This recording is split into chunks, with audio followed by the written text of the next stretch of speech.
बच्चों cooling law की बात करें, जैसे मैंने अभी बात की थी कि हमने फ्रिज में उसमें हल्का गर्म दूध लिया था, ठीक है, क्योंकि हल्का गर्म दूध टेम्परेचर रखता है और फ्रिज का टेम्परेचर बहुत ही ठंडा होगा, तो दोनों में क्या हो गया, डिफरेंस हो गया ना। जैसे मान लीजिए दूध का टेम्परेचर 50 डिग्री सेंटीग्रेड है और फ्रिज का आप मान लो लगभग जीरो है, माइनस में मिलेगा आपको, लेकिन अपन जीरो मान लेते हैं, तो गैप कितना हुआ, 50 हुआ ना। तो अब उसमें क्या हो गया, बीच में डिफरेंस आ गया। लेकिन अगर आप ठंडा रखते हैं, ठंडा कितना, मान लीजिए 10 डिग्री सेंटीग्रेड है, कम से कम बताया मैंने, और 0 डिग्री हम फ्रिज का मान लेते हैं, सब मान रहे हैं, काल्पनिक ले रहे हैं, तो बीच का गैप कितना हुआ, 10 डिग्री। अभी जमेगा, लेकिन कब जमेगा वो पता नहीं, बहुत लंबा टाइम लेगा ये, ठीक है। जैसे हमें तो सुबह चाहिए, सुबह नहीं मिलने वाला, फिर तो वो बहुत ज़्यादा टाइम लेगा। तो वो किस प्रकार से टाइम ले रहा है वो हम पढ़ने वाले हैं न्यूटन के शीतलन नियम में। ये हमारे कोर्स में एज ए प्रैक्टिकल एग्जाम भी है, ठीक है, इसे हम लैब में भी करते हैं। क्या होता है बच्चों इस नियम में कि जब किसी वस्तु तथा परिवेश का तापांतर, बीच का गैप कम हो, तो वस्तु के शीतलन की दर वस्तु तथा परिवेश के तापांतर, ताप आदि के समानुपाती होती है। यानी बीच के डिफरेंस पर डिपेंड करती है क्या, उष्मा क्षय की दर। भाई कहने मतलब है बीच में गैप जितना ज़्यादा होगा ना, उष्मा क्षय की दर क्या होगी, उतनी ही delta Q upon delta T होगा, उसकी ये समानुपाती होती है। यानी शीतलन कूलिंग स्लो, जो कूलिंग की रेट है, शीतलन जमने की दर है, वो बीच के जो गैप है, टेम्परेचर मैंने कहा दूध 50 degree centigrade, fridge 0 degree centigrade मान लेते हैं, 50 डिग्री सेंटीग्रेड का बीच में गैप है।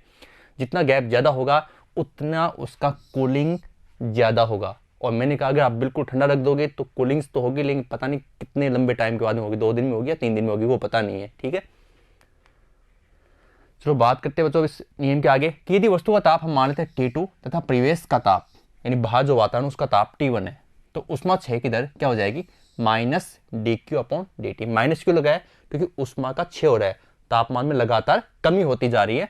समानुपाती है किसके, T2 माइनस T1। पहले वस्तु का तापमान माइनस बाह्य परिवेश का तापमान T1 हो गया, और इस उष्मा क्षय की दर का ही दूसरा नाम है शीतलन की दर। यहाँ नेगेटिव चिन्ह ये व्यक्त करता है कि समय बढ़ने पर वस्तु की उष्मा Q का मान क्या होता जाएगा, कम होता जाएगा। Minus D Q upon D T बराबर, हमने यहाँ नियतांक लिया, नियतांक यहाँ ये स्मॉल के है बच्चों, स्मॉल के लेना यहाँ पर, स्मॉल के T2 माइनस T1 समीकरण 1, स्मॉल के फिर से स्मॉल के शीतलन नियतांक है जो पिंड के पृष्ठ के क्षेत्रफल, ध्यान रखना, और उसकी प्रकृति पर निर्भर करता है कि प्रकृति कैसी है, उसकी पदार्थ किससे मिलकर बना हुआ है। यदि बच्चों माना m द्रव्यमान है और s क्या है, पदार्थ की, उस m द्रव्यमान वाले पदार्थ की विशिष्ट उष्मा धारिता है, और पिंड ताप कितना है, T2 है, तथा परिवेश का ताप कितना है, T1 है। तो माना पिंड का ताप एक अल्प समय अंतराल dt, छोटे से ताप में मानते dt में कितना कम हो गया, मानते dt2 कम हो गया, तो लुप्त उष्मा का परिमाण कितना होगा। तो मैंने आपको एक सूत्र याद करने के लिए दिया था, मस्त MST, मस्त MST। तो यहाँ T2 है तो D लगा दो, और आगे किसका है, उष्मा का है, तो यहाँ D लगा दो, मस्त, ठीक है। यहाँ भी D लग गया और यहाँ भी D लग गया, ये लीजिए ये भी मस्त हो गया। DQ बराबर MSDT2, ओके। अब उष्मा क्षय की दर यानी शीतलन की दर DQ अपॉन DT, इसकी बट्टा में क्या लगा दो, DT लगा दो, इसकी बट्टा में DT लगा दो, ये लीजिए समीकरण नंबर 2 तैयार हो गया आपका, ठीक है। अब बच्चों समीकरण 1 व 2 से, समीकरण 1 दोबारा देखिए एक बार, ये रहा minus D Q upon D T, minus को आप आगे ले सकते हो, कोई दिक्कत नहीं है, और इधर भी D Q upon D T, दोनों मान किसके बराबर है, D Q upon D T के बराबर है, तो दोनों मानों को आप बराबर रख दीजिए, minus M S D two upon D T के बराबर T2 माइनस T1। मैंने कहा था स्मॉल के लेना है, स्मॉल के। अब बच्चों क्या करेंगे, अब थोड़ा गणित का आ रहा है इसमें, आप ध्यान देना, बिल्कुल आसान सा, कुछ भी प्रॉब्लम नहीं आएगी आपके। देखो माइनस एम एस को अपन ले गए बट्टा में इसके, ठीक है, T2 माइनस T1 को ले गए इधर, ये आ गया, ठीक है। आगे बाकी D2 DT, ये DT चला गया ऊपर, यहाँ पर क्या बचेगा, DT2 और T2 माइनस T1 इसके बट्टा में आ गया, बराबर माइनस के, माइनस ले लिया इधर, बट्टा MS, और साथ में हमने ले लिया ये DT ऊपर चला गया DT, ठीक है। अब ये जो माइनस के अपॉन MS है, इसको अब लेंगे हम कैपिटल के, ठीक है, एक नियतांक के रूप में इसको फिर से हमने चेंज कर लिया, और यहाँ हमने ले लिया कैपिटल के, माइनस आ गया, और माइनस साथ रहेगा माइनस के, बड़ा के ले लिया के की जगह, और अपॉन DT, साथ में बट्टा MS भी है, यानी के अपॉन MS इक्वल बड़ा के, ठीक है, कैपिटल के हो गया। अब बच्चों इसका समाकलन करेंगे तो 1/x इंटू डी एक्स बराबर क्या होता है log x। लीजिए इसका कर दीजिए आप, डी T2 के सापेक्ष करना है T2 माइनस T1 का, ये आ गया log e T2 minus T1। भाई x के जरिए पूरा आ गया, ये कर दिया हमने T2 माइनस T1 बराबर।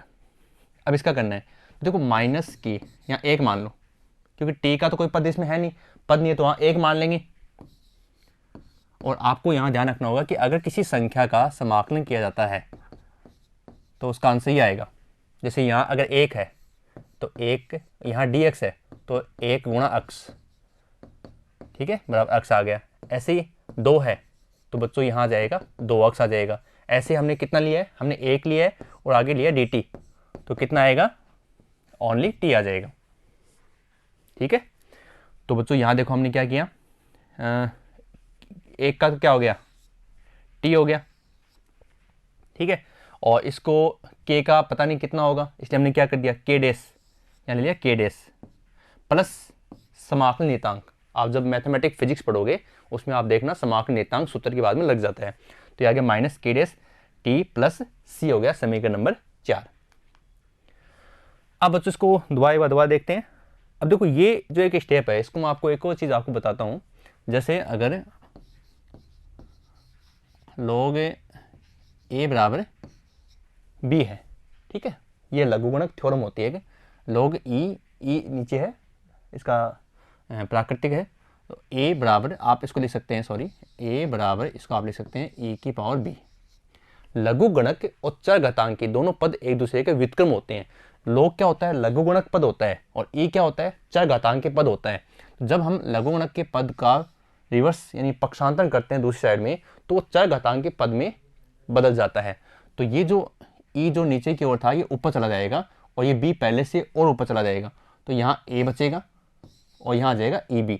तो हम ऐसे इसको यहाँ करेंगे, ठीक है, यहाँ log लगा हुआ था, ठीक है, तो उस log लगा हुआ था तो हमने log को हटा दिया और इस पद को और ऊपर उठा दिया, मतलब चरघातांक के पद में बदल दिया। तो यहाँ आ गया e और जो मान था वो और ऊपर आ गया minus k dash t plus c हो गया, ठीक है।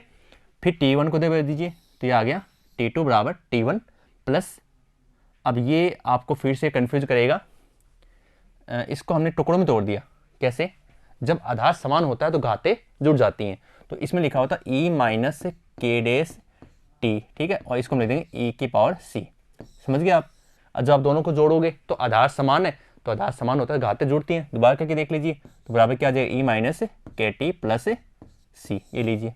तो हमने इसको दोनों भागों में अलग अलग कर दिया, तो ये क्या आ गया e की पावर c आ गया c डैश, और हमने सीधा इसको डायरेक्ट एक स्टेप कम किया यहाँ पर तो c डैश लिख दिया। तो c डैश का क्या आएगा e की पावर c आएगा, ठीक है, और e की power minus k dash t पहले से है, और ये हो गया समीकरण नंबर 5 हो गया। तो समीकरण 5 की सहायता से यहाँ इधर से समीकरण 5 की सहायता से एक विशिष्ट ताप परिसर में शीतलन का समय यानी t का मान हम ज्ञात कर सकते हैं। तो बच्चों ये हो गई शीतलन नियम की मैथमेटिकल डेरिवेशन और हमने समीकरण प्राप्त कर लिए। अब इन समीकरण को हम प्रयोग में अप्लाई करेंगे कैसे, पहले उससे पहले कुछ चीजें है इसमें है।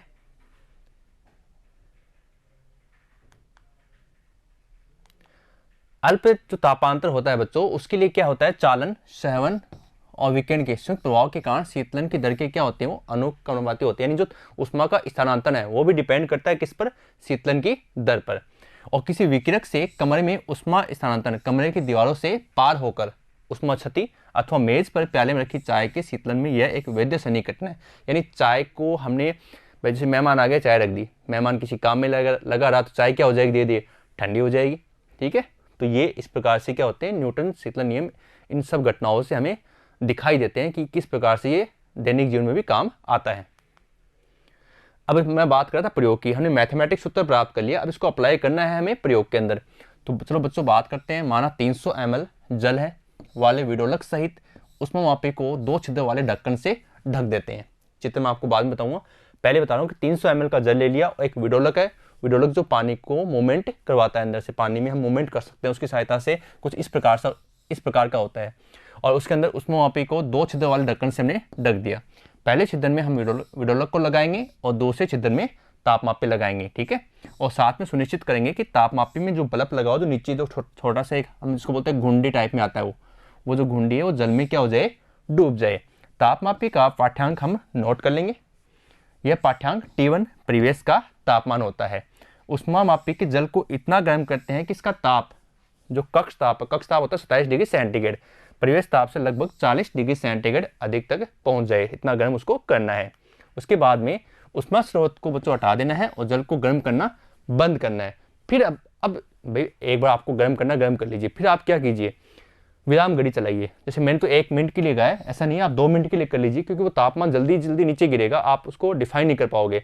तो इस केस में आप जो तापमान कितना चेंज हो रहा है, पहले कितना था और बाद में कितना है, T2 माइनस T1, इनके मान निकालने हैं हर घड़ी के अकॉर्डिंग। जैसे 2 मिनट हो गए, क्योंकि मैंने 1 मिनट लिखा है, लेकिन आप इतना उसको जल्दी से देख नहीं पाओगे। 2 मिनट ले लीजिए कि हर 2 मिनट देखिए कि कितना तापमान उसका तापमापी में दिखा रहा है, ठीक है।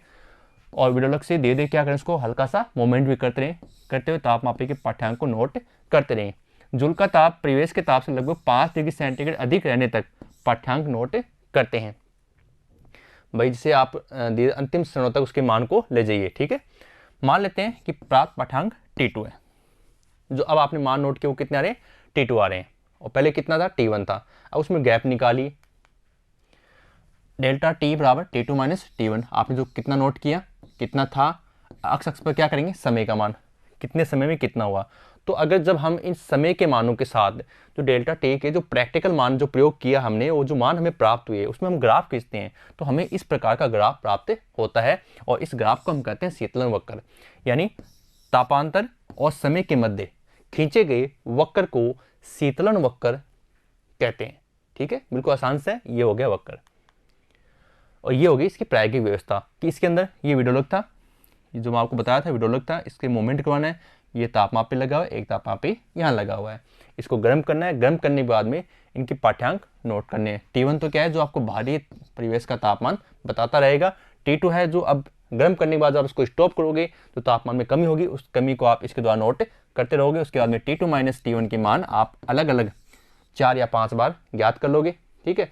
और उनके संगत जो समय के मान थे उनका आप ग्राफ बनाओगे, ग्राफ आपको प्राप्त होता है। ये देखिए आप, इसी ग्राफ में अगर हम लॉग की टेबल की सहायता से, जो लघुगणक की सारणी होती है उसके मानों की सहायता से हम ग्राफ खींचते हैं, तब भी हमें कुछ ऐसा मान प्राप्त होता है। जैसे माइनस के डैश टी प्लस सी, ठीक है। तो अक्ष पर क्या है, के है, और इसको मानते द्रव्यमान, तो एम एक्स प्लस सी। ये क्या होता है, गणित वाले स्टूडेंट जानते हैं इसको, ये एक सरलेखा के लिए क्या होती है, एक समीकरण होती है, और ये भी एक सरलेखा आ रही है, तो इसका मतलब ये समीकरण क्या है आपकी, बिल्कुल सही है।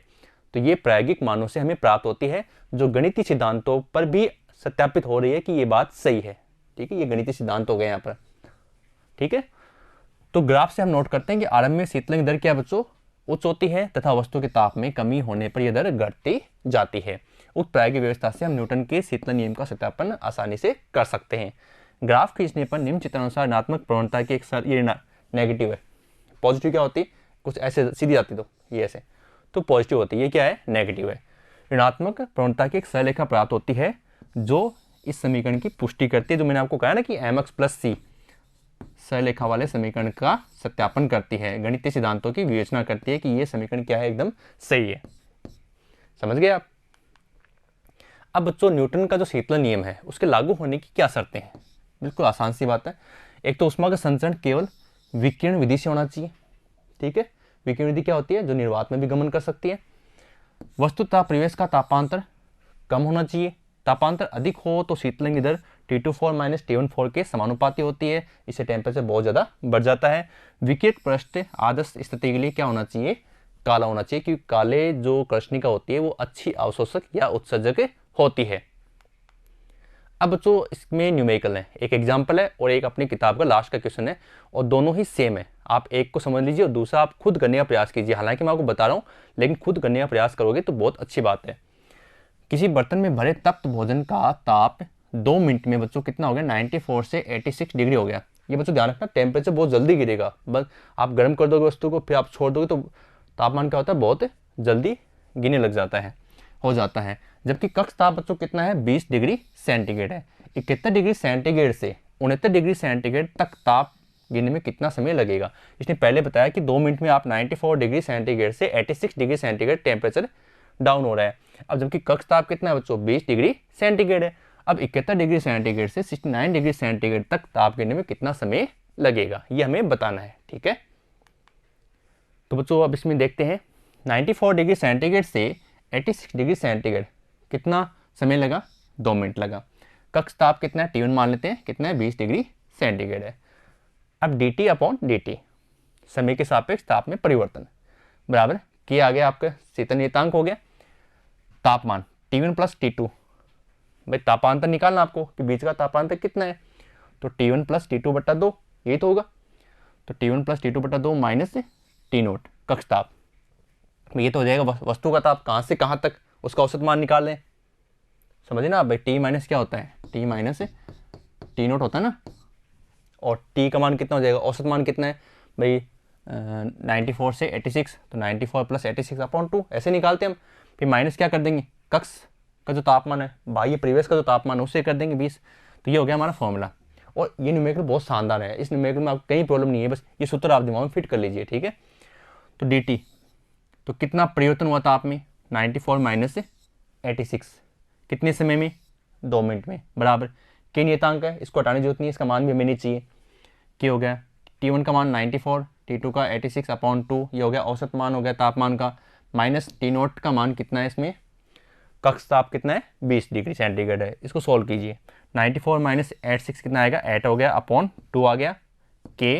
अब इसको हमने सोल्व करते हैं तो ये हो गया 90 माइनस 20, ये आ गया 70 के यहाँ पर केल्विन नहीं है, शीतल नियतांक है, और ये आ गया 4, समीकरण नंबर 1। ठीक है, ये आधी बात हो गई। अब आधी बात क्या है वो देखिए, फिर ये कह रहा है कि 71 डिग्री सेंटीग्रेड से 69 डिग्री सेंटीग्रेड तक कितना समय लगेगा, ये बताना है।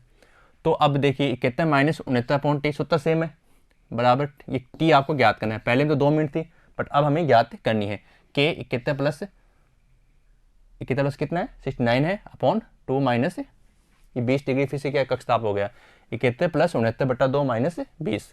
अब इसको सोल्व किया हमने, 2 आ गए अपॉन टी, इसको सोल्व कर दिया 17 आ गए माइनस 20, और गुणा में क्या है के है, यहाँ हो गया 2 बटा टी बराबर 50 के, समीकरण नंबर 2। अब समीकरण 1 और समीकरण 2, समीकरण 1 और समीकरण 2, 1 में 2 का भाग देने पर ये लीजिए 4 अपॉन, उसमें 4 आया था, इसमें 2 अपॉन टी है, उसमें 70 के आया था, इसमें 50 के, कैसे के कट गया, इसलिए मैं आपको कह रहा था कि के मान के हमें कहीं आवश्यकता नहीं है। अब ये हो गया बच्चों 2t, क्योंकि इसमें इसका भाग जाएगा 2 आ जाएगा, टी जाएगा ऊपर 2t, ये हो गया 7/5। अब टी बराबर कितना आ गया 7/10 आ गया, इसको हमने सोल्व किया तो 0.7 मिनट हो गया। अब मिनट है तो उसको बदलते हैं किसमें, सेकंड में, तो 1 मिनट में कितने सेकंड होते हैं, 60 सेकंड होते हैं, तो ये आ गया टी बराबर 42 सेकंड। बिल्कुल आसान सा क्वेश्चन था, समझ गए आप। ऐसे हम दूसरा क्वेश्चन है, उस क्वेश्चन को जब हम करते हैं तो थोड़ा सा आप ये ध्यान रखना कि पहले आप खुद करके देखें, क्योंकि ये सेम ही है, बस संख्या बदल चुकी है। ठीक है, चलो सोल्व करते हैं। आपकी किताब का क्वेश्चन नंबर ये 20 है बच्चों, ठीक है 20 का क्वेश्चन है। किसी पिंड का ताप 5 मिनट में 80 डिग्री सेंटीग्रेड से 50 डिग्री सेंटीग्रेड हो जाता है। यदि परिवेश का ताप 20 डिग्री सेंटीग्रेड है, यदि परिवेश का ताप कितना है 20 डिग्री सेंटीग्रेड है, तो उस समय का परिकलन कीजिए जिसमें उसका ताप 60 डिग्री सेंटीग्रेड से 30 डिग्री सेंटीग्रेड हो जाएगा। उस समय का परिकलन कीजिए जिसमें उसका ताप 60 डिग्री से 30 डिग्री सेंटीग्रेड हो जाएगा। सेम वो 2 इक्वेशन बनानी है, समीकरण फर्स्ट और समीकरण 2। चलो बनाते हैं। देखो 80 डिग्री सेंटीग्रेड से 50 डिग्री सेंटीग्रेड, टी का मान कितना है 5 मिनट है, कक्ष ताप कितना है T1 बराबर कितना है 20 डिग्री सेंटीग्रेड है। अब dt अपॉन dt बराबर के T1 plus T2 upon 2 minus T1 कक्ष ताप है। 80 माइनस 50 बटा 5 मिनट है ना, 5 आ गया, 80 से 50, 80 माइनस 50 बराबर की 80 प्लस 50 बटा 2 माइनस 20, टी का मान सोल्व कर दीजिए 30 बटा 5 बराबर के 130 बटा 2 माइनस 20, सोल्व कीजिए 6 के, ये आ गया 65 माइनस 20, और 6 बराबर हो गया 45 के, समीकरण नंबर 1। बिल्कुल आसान सा है। अब देखो 60 डिग्री सेंटीग्रेड से बच्चों 30 डिग्री सेंटीग्रेड, और हमें निकालना है टी का मान। चलो निकालते हैं। 60 माइनस 30 और टी को एज इट रहने दो, पहले वाले में 5 मिनट था, इसमें टी रखना है क्योंकि टी तो हमें निकालना ही है। के 60 प्लस 30 बटा 2 माइनस 20, के क्या है फिर से बता रहा हूँ शीतल नियतांक है, इसके मान रखने की जरूरत नहीं है क्योंकि समीकरण 1 और 2 में जब भाग दोगे तो के से के कट जाएगा। ये हो गया 30/T बराबर के 60 + 30 हो गया 90/2 -20। इसको सॉल्व करेंगे 30/T हो गया बराबर के 90 में 2 का भाग दिया, ये आ गया 45 और -20 हो गया। फिर 30/T बराबर ये आ गया 25 के समीकरण नंबर 2। अब बच्चों फिर से वही बात कि समीकरण 1 में समीकरण 2 का भाग देने पर 6/30/T बराबर 45 के अपॉन 25 के सॉल्व करते हैं। 60 टी ऊपर चला गया अपॉन 30 बराबर 45/25, 45/25 हो गया। फिर ये सोल्व कर दीजिए, इसको सोल्व करेंगे बच्चों कैसे करेंगे, ये हो गया 5 से कर दिया 9, ये आ गया 5 और ये आ जाएगा 5, 6 का भाग दिया इसमें आ गया 5, तो t/5 बराबर 9/5 हो गया। अब इसको 5 से 5 कैंसिल, तो टी बराबर कितना आ गया 9 मिनट आ गया। 1 मिनट में कितनी सेकंड होती हैं 60, तो 9 × 6 कितनी हो जाएंगी 9 × 6 = 54, तो ये गया समय बराबर 540 सेकेंड। तो ये आ गया इसमें इसके आंसर। तो बच्चों ये जो टॉपिक था बहुत ही शानदार टॉपिक था, क्योंकि आपके एग्जाम की दृष्टि से ये बहुत ज़्यादा महत्वपूर्ण है। इसमें न्यूमेरिकल भी आ सकता है या इसकी प्रायोगिक व्यवस्था, न्यूटन की शीतलन नियम का सत्यापन आपसे पूछ सकता है, न्यूटन की शीतलन नियम की गणितीय व्याख्या आपसे करवा सकता है, और न्यूमेरिकल मैंने आपको बता दिया। और कॉम्पिटिटिव एग्जाम दृष्टि से भी क्या है मोस्ट है, प्रैक्टिकल एग्जाम की दृष्टि से भी मोस्ट है, सैद्धांतिक एग्जाम की दृष्टि से भी मोस्ट है। तो आप इस वीडियो को बहुत ही ध्यान से सुने और अपने नोट्स से बनाएं। और बच्चों अब ये जो चैप्टर है 11 ताप और ऊष्मा के बारे में हम पढ़ रहे थे, ये एज ए नोट्स कंप्लीट हो चुका है। अब इसके न्यूमेरिकल बचे हैं। अगले वीडियो में हम वो न्यूमेरिकल करेंगे जो इन वीडियो में नहीं हो पाए, जो अभी बाकी रह गए हैं, वो न्यूमेरिकल हम अगले वीडियो में पढ़ने वाले हैं।